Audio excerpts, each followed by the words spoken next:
السلام عليكم البنات، كي دايرين؟ لاباس عليكم؟ اموركم هانيه؟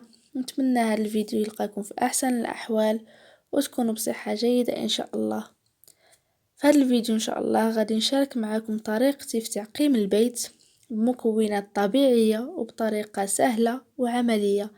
وقبل من هذا الشيء كامل، في الاول كنفوت على الدار كامله بتجفيفه بجافيل باش نقي الدار، وفي نفس الوقت راكو عارفين جافيل كيقضي على اي ميكروب كيما كان، وتقدروا تعوضوه بالخل، ولكن حذاري ان تخلطوا الخل مع جافيل، راه كيولي مضر. يا اما تستعملوا الخل يا اما تستعملوا جافيل.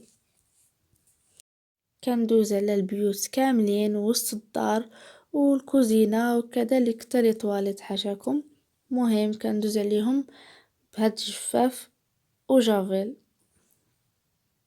وكذلك ما ننساش الدخله ديال الدار اولا ديك الدخله ديال الباب، ضروري حتى هي ندوز عليها تدويزه خفيفه.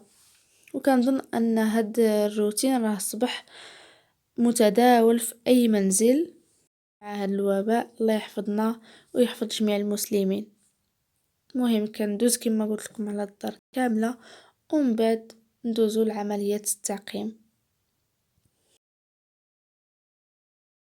نسالي تجفيفه كامله، واحد الجفاف كنكون فزقاتو شويه، يعني ما نعصروش مزيان، نخليه شويه بعد ما غسلته طبيعه الحال، وغادي نخوي عليه جافيل مزيان. هاد العمليه كنديرها من يقرب راجلي يدخل للدار باش تما يمسح صباطو، حيت ضروري حتى الصباط خصو يتنقى. يعني كنخوي مزيان واحد الكميه مزيانه نتاع جافيل باش من يجي راجلي يمسح فيها رجليه.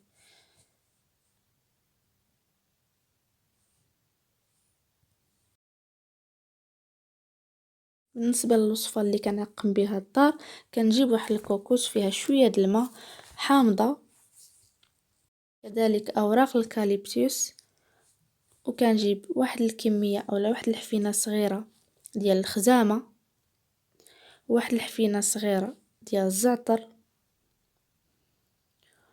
وشويه ديال عود النوار اولا القرنفل على حسب كل جهه كي كيسميوه، وشويه د ازير.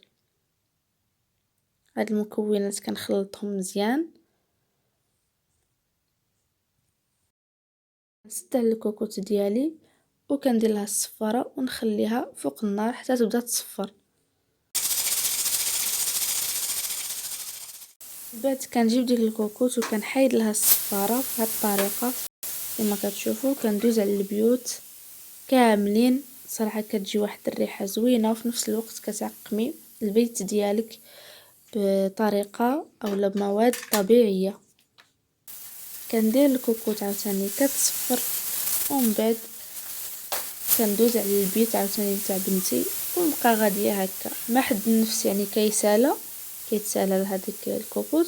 كنعاود ندير الصفاره كما كتشوفوا هنايا، غادي ندير لها الصفاره وغادي نرجعها فوق البوطه حتى تبدا تصفر، ونديها عاوتاني نبقى مستمره هكا حتى نسالي. من بعد ما كنسالي البيوت كندوز للدخله ديال الدار حتى هي كندير لها واحد الدوره هكا خفيفه. وصراحه هاد الطريقه عمليه وسهله تحسي بديك الريحه كتخرج ديال دوك المكونات. منساوش كذلك الطواليت حاشاكم والدوش ضروري حتى هما ندير لهم نفس الطريقه. وهكذا نكون ساليت عمليه التعقيم ديال داري، وندوزو دابا لمرحله اخرى. صورت لكم هاد المرحله من يجي راجلي اللي مهمه بزاف، حيتاش هو اللي كنخرج وغادي يدخل للدار، يعني ضروري يكون محمي. يعني غادي حتى يمسح الاول صباطو اولا سبردينتو في داك الجفاف اللي كنتو جد من قبل، ويلبس بونتوفتو ويدخل، يعني ديك البونتوفه غير ديال الدار. يدوز ديراكتومون اونفاس ليه كاينه دايره المرايه حاطه فيها هاد الزلافه دايره فيها الماء والخل، كيحط سوارتو تما حيتاش حتى السوارت ضروري منهم يتعقموا. وداك الكول كيهز واحد كلينكس بهاد الطريقه وكيعقم البواني اولا الزكرون ديال الباب، حيتاش ملي كيجي كيحل الباب راكو عارفين ما يكون خدش فشي حاجه ولا ضروري ما يعقم هاد لي بواني من الداخل ومن برا، حيتاش هو اللي كيحل الباب وهو اللي كيسد الباب، ضروري يدوز عليهم ولا ندوز عليهم انا.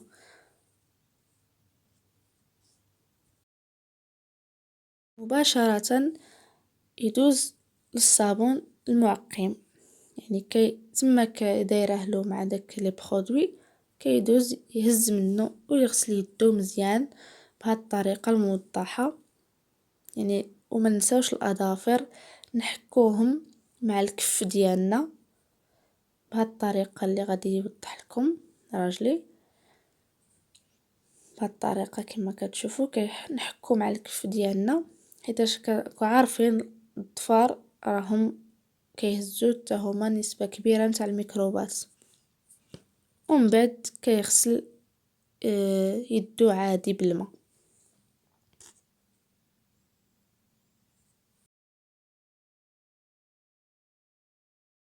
دابا لي برودوي عندنا هنايا هاد الكول كنخويوه في يطرو ديال الماء، ومن بعد ديك القريعه اللي نكونوا خوينا فيها كنكبوا في هاد القريعه هادي نرجعوه فيها ونبقاو نرشوا اي حاجه بغينا نعقموها، كذلك حتى يديكم.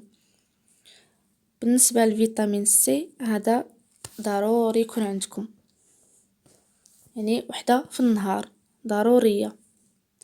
بالنسبه للكلينكس اولا لي موشوار هادو ضروريين. ليغات يعني ليغات غير الضروره، حيت راهم مؤخرا نصحوا يعني عدم استعمالهم، تفادي استعمالهم، يعني كنخليهم غير الضروره. وضروري من الصابون ديتول كما شفتوا، يعني كاع هاد المكونات حطاهم انفصل الباب غير يدخل يبدا بهم. وكذلك ديك الزلافه اللي دايره فيها الماء والخل. غادي نشارك معكم بعض الأطعمة أو بعض الأغذية اللي متواجد فيها فيتامين سي. الكيوي مصدر جيد لفيتامين سي، كذلك حامضة معصورة في كاس ديال الماء، البرتقال وكذلك العصير ديالو، كذلك الفريز أو الفراولة فيها نسبة الفيتامين سي أكثر من اللي في البرتقال.